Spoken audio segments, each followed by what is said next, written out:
Welcome back to Aggie Pride podcast, sponsored by BPM&J, Next Level Sports, Larison Real Estate, Moon Real Estate, and many other companies. I am here with the best wide receiver in school history, Dwight. I think that's what I'm going to do from now on. You can veto if you don't like that intro because maybe it's kind of mean.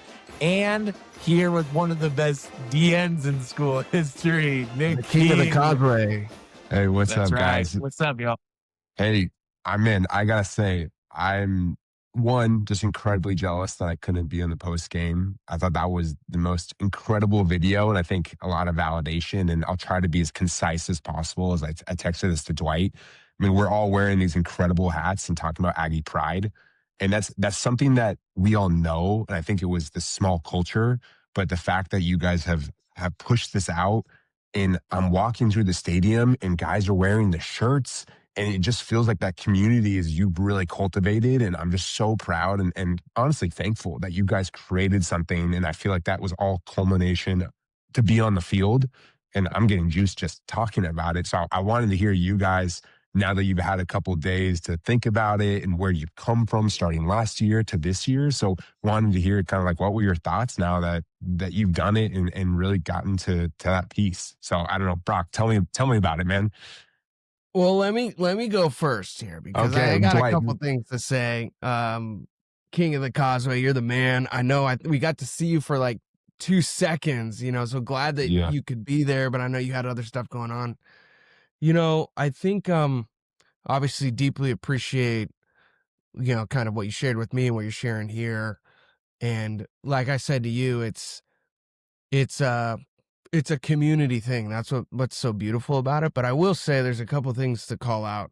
It was incredibly special, and it felt like a milestone moment of what this has been, what it is, what it's becoming for the podcast, to do that on field post game, to do it with who we did it with, to have it go so seamlessly, to have like kids throwing balls on the field in the background, like to have people walking past, to have like the equipment folks like drive past, have Gunrock come sit down. It's just like I think it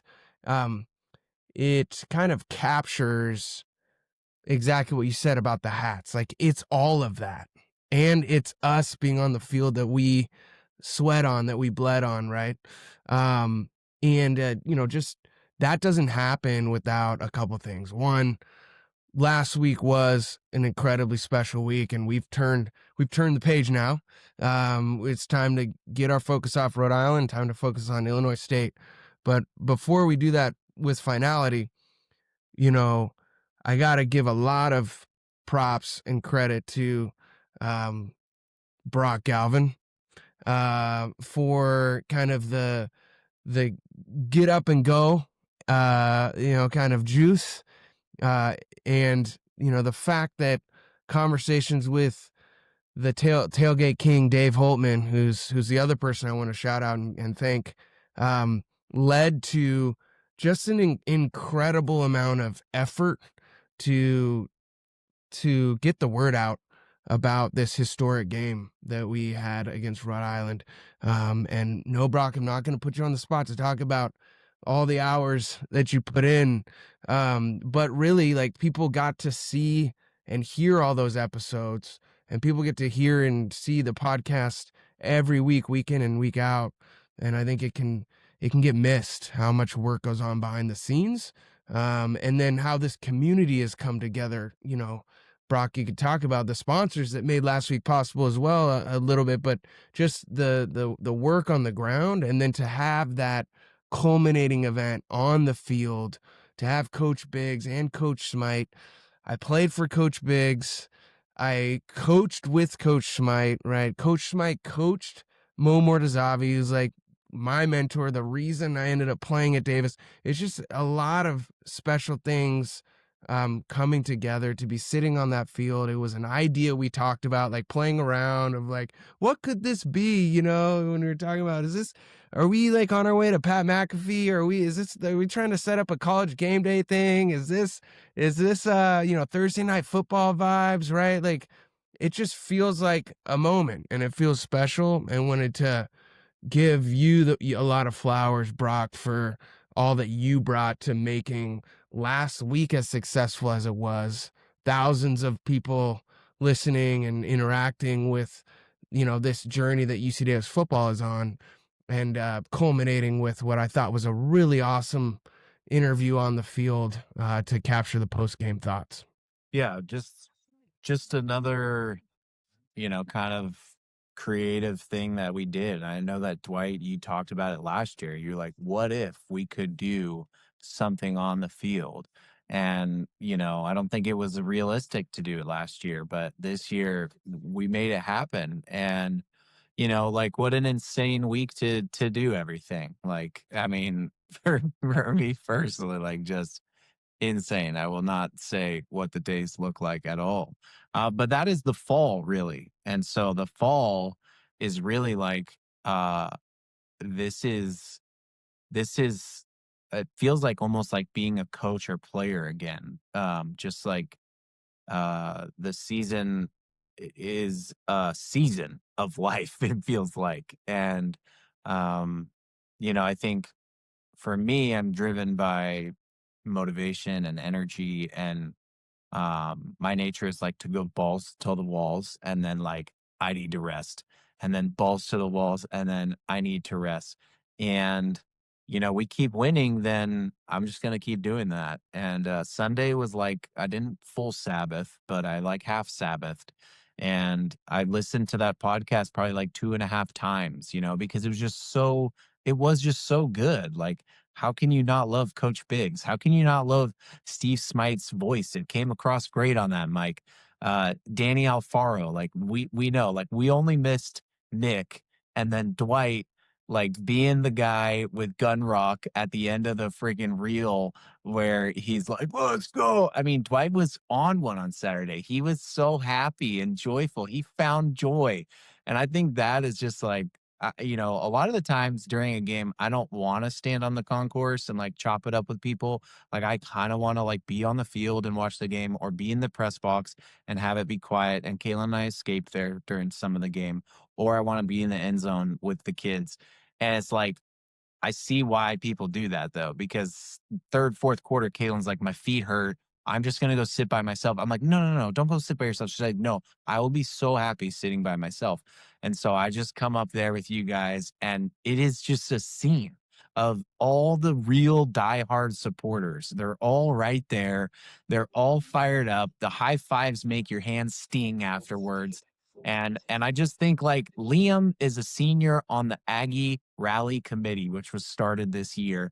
And he was wearing his blue velvet UC Davis hat, and he was the lone student fan watching our on-field podcast. And yet just having Liam there with our studio lights that broke halfway through, I've already bought a new $90 battery. Don't worry, Dwight. And seeing him just standing there watching us, I mean, I was like, we made it. We got one fan who's watching this thing. Maybe hundreds will watch it the next day, but one was there. So I could talk about it forever. It was dope. Let's transition to Illinois State. They're from Normal, Illinois. Dwight's got one more thing. Dwight's whiteout shoutouts. You knew it, Brock. I was telling you, I went back and watched the ESPN coverage, which I thought was incredible. So I mean, It was. I'd love to see those numbers. I'd love to see the numbers we did. Like I was so good to watch it back. It was like, Yeah, who knows? But I will say there's a subscriber of the pod whose voice you can hear clearly on the ESPN coverage, leading the third and fourth down yells that we like to do. So shout out to none other than Jimmy Kunkel, because that dude, I mean, I had to stop because I started getting a headache, but Jimmy was going, and you can actually hear him on the ESPN coverage. And watching that back just real quick is like, appreciate what our team accomplished even more watching the game back, and the fact that, that the ebbs and flows of that game, the ways in which there were moments that if it had gone slightly different would have been a completely different game. And so just appreciating the gutsy grit. I think Coach Smythe talked about the grit of this team to hang in there and pull away and ending the second and into the third. So, yeah, shout out to Jimmy. And, what's even more exciting is that we have a chance to go make more awesome memories this coming Saturday, which I think is where you were taking us, Brock. Yeah, I mean, my voice was gone in the post game pod because of Jimmy Kunkel. Like, I was just a normal fan. Like, I'm from Normal, Illinois for the first half of the game. And then I go stand next to you guys in the third and fourth quarter once we start rolling. And it was probably because of all that defense, third down energy we gave from the crowd. Jimmy was like, you had to keep up with him. He's a potential, if we can find childcare for Easton post game, he's a potential guest. Coach Bronson, who I asked, is the sweetest man God ever made. And he said, I'm honored, but it's my wedding anniversary. And he's still going to the game, but he's like, I can't do that too. He's right. So if people have other ideas, if we do it, it's still an if at this point because it is quite a production. It takes a lot longer to edit it. The point is, if we do it, drop a comment on whatever platform you listen to with the guests because it would be fun. And we do hope to have players. Flush was like, hey, yeah, let's get some players on there. So Yeah, drop the comment with the rationale too. We can't. I mean, this is the not why. just any Joe Schmo off the street here. You got to have a rationale. No, when the first trio is Holton and Smite and Biggs, you got to contend with them last names. King is on the list, though. King is a legit last name. He's That's on the right. list. We all know that. I think getting into the game a little bit, we'll each give a few of our keys, and then we'll jump into our score predictions. For those who have not read the title of this podcast, we have a unique situation where we have two more coaches who are going to be on this, but they're not Coach Biggs and Coach Smite. They're two coaches who dominated at other levels of football, namely high school, Coach Rosa and Coach McEnroy, who both have sons who are freshmen getting playing time right now on this team. And yet they're both active coaches. I should say Coach Rosa just retired coaching football from Wilcox High School, which is a very legit public school in San Jose. And then Coach McEnroy just took over at Heritage Christian. He's building up that program after having a lot of success at Thousand Oaks, and then being the head coach at a Division III school with Cal Lutheran for a number of years. So that's a unique situation that was awesome. We already did it. We're going to post it after this. Keys to the game, Nick, we'll start with you. Things that you think UC Davis needs to do to win and things that have your attention, maybe some areas that you really think we should be focused on. I think it's pretty simple, and we've been talking about it the whole game, but it's stopping the run and executing on special teams. It's interesting. For the game last week, there's a lot of highs, but seeing those dude break, a big run, seeing same thing with Sac State, that has been our Achilles heel, Montana State. So I would love to see Blue Force kind of just stop the run early on and make the team one-dimensional. I think that's where we can get the pass rush. I think our DB play has been amazing. So that's what I'd like to really see. And then obviously executing. We missed another field goal. I know Hunter's working through some things. He's made some great kicks. I would just like to see that because that is always one of the scary parts, no matter who we're playing or any team, especially in the playoffs, is making your coverage, making your kicks. So those are kind of the two things I'm focusing on. Just an aside to that, I want the coaching staff has done an amazing job because run defense, I think, has been, again, our Achilles heel. But our offense, the word that comes to mind is just relentless. We just score, score, score. So it forces, Rhode Island, they had to stop running the ball because they had to keep up with us. So I think that's also been part of kind of our coaching and how amazing our coaching staff is. So that I like the idea of that we're almost effectively playing defense by the way we play offense. And I'm really excited to see what Plow has to come up with. He's seen the game plan from last year, so we actually have extra film. So I'm just ready to see, and I think Coach Rosa mentioned it, Coach Ben mentioned it, is just seeing the adjustments that our coaching staff makes. So that's what I'm really looking forward to. Yeah, I think those are great points, Nick. And I think it's the usual for me as well. I think it does connect to 2 awards that were announced this week for Caden, Freshman All-American, FCS Football Central, as well as Drew Cofield, FCS Football Central, Freshman All-American. Our offensive line, his ability, we saw flat. I mean, Illinois State it's a little hard. You look at their season, had some really good games, dropped their last game of the season, kind of a weird ones. I think Southern Illinois, then hold Southeastern Louisiana, I believe, to 3 points. And then they have the big upset that everyone's talked about ad nauseum against the number 1 team in the country. And in those last 2 games, it's really been their defense has been highlighted, which has started with their defensive front and its ability to disrupt and some of the playmaking ability there. And so I think it's our boys up front and their ability, to create those seams for Kai Asia, for Jordan Fisher, and obviously from a pass pro perspective. And the reason I mentioned Caden is because the key to the game is to find a way to let Caden, whatever that is for this week, right? We've got the Sac State rush for 0, win the game. We've got, Rhode Island rush for, 1 yard short of 100 and win the game. So it's just cool that he's got those both in his belt, really successful games, learning how to limit those mistakes and learning how to use all the tools in his tool belt and just finding out what's the right call, and having that in Plow's hands is going to be great. So excited about that. And then the other key defensively for me, we've seen Sobkowitz, we've seen some of the guys. Rittenhouse is going to throw the ball, and so I think ideally we are able to come out fast and put Illinois State in a spot where they have to limit the amount of times they're running and they're having to air it out.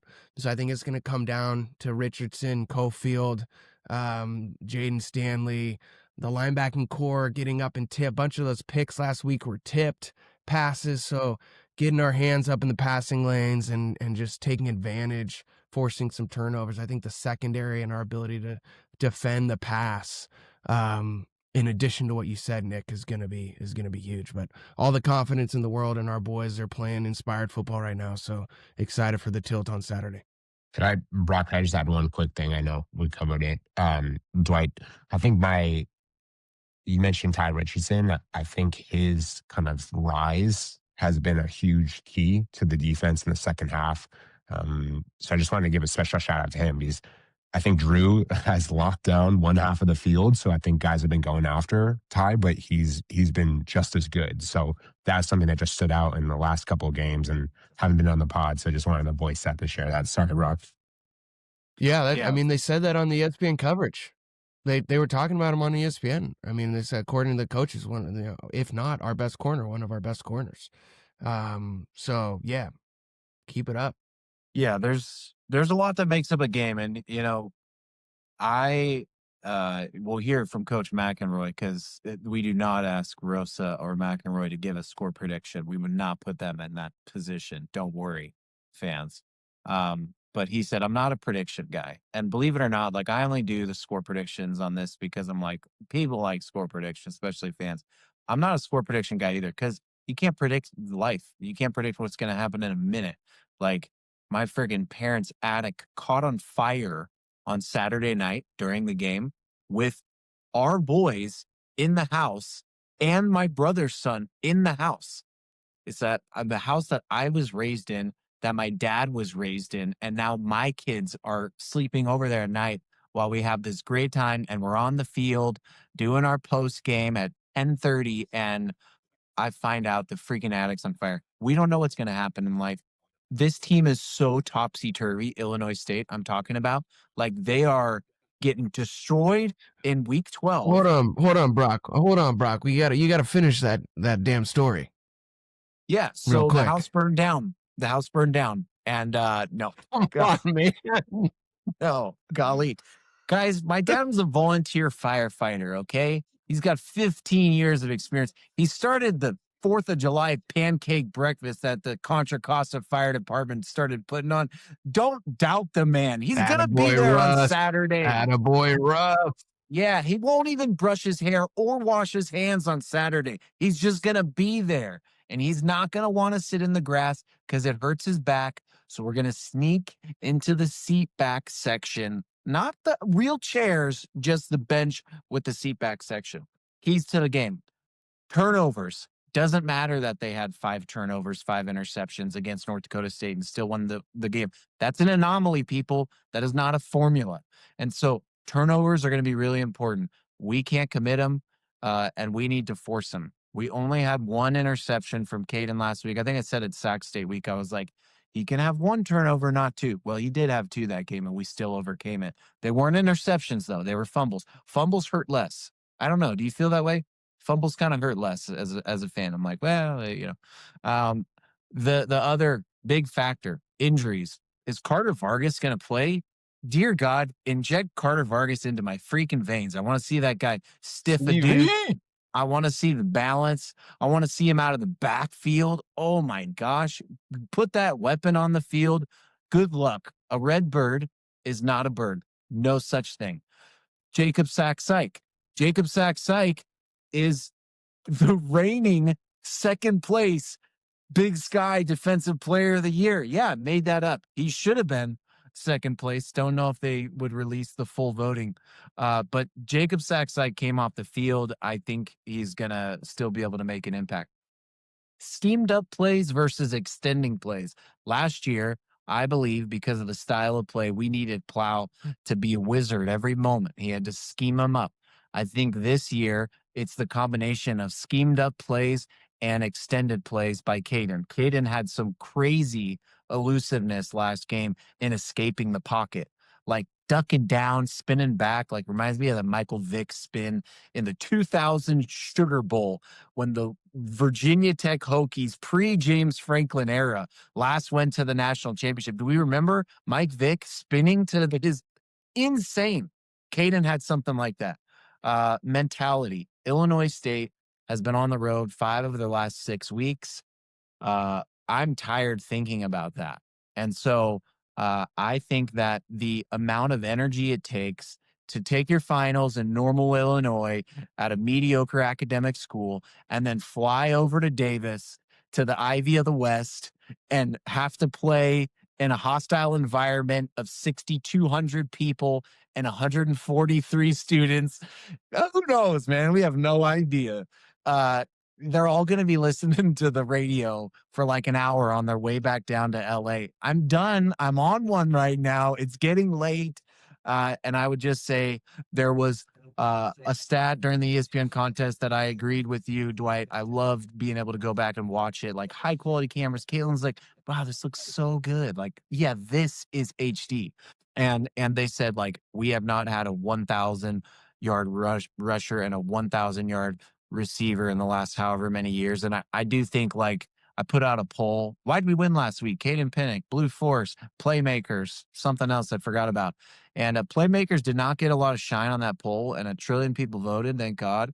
Love to see the engagement.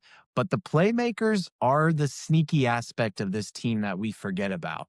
And so all that dang speed on the turf in a decent weather game, no rain expected, like I'm looking forward to some more Sam Batu, Jordan Fisher. And then don't forget about Zach Jones making plays. Don't forget about Stacey Dobbins going Zach up making Jones. contested catches. Oh. Even though he's 5'6", he'll get up there and make a contested catch. Score predictions sponsored by Buckhorn Grill. Buckhorn Steakhouse and Grill will be providing the pregame spread on pregame spreads on Bob Biggs Field. There will be beanies for sale. Still figuring out how many. Dwight, let's go to you. Yeah. First, a correction, Brock. There's always a A lot. redbird is a bird. It is a bird. It's a nickname for the gosh dang it, I had it pulled up here. Here we go. Is a redbird an actual bird? Yes, a redbird is a common nickname for the northern cardinal, a very real and popular bird known for the male's bright red plumage, crest, and black face mask. So, in case we got any redbird fans listening, just wanted to But is correct the that if it's record just a there. nickname? If it's just a nickname, that I don't buy that. I'm just not buying that. Rejected. Yeah, that's like saying like the Loch Ness monster is real because there's a nickname for it. Nah, I'm probably out. I'm off. I'm done. That's Muting like myself. saying an Aggie is an agricultural, Exactly, dude. You're setting yourself up there, brother. Like, we're the Aggies. All right.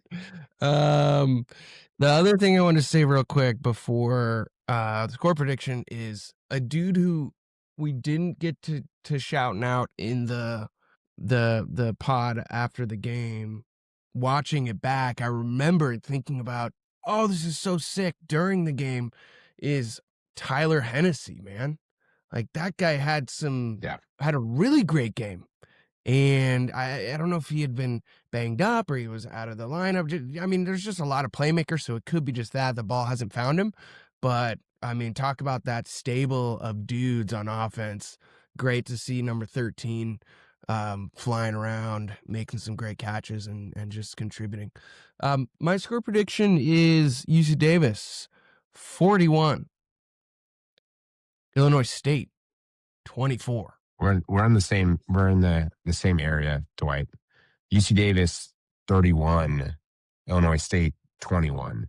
I think it'll be close in the first half. It's the same recipe, and somehow Davis just keeps scoring.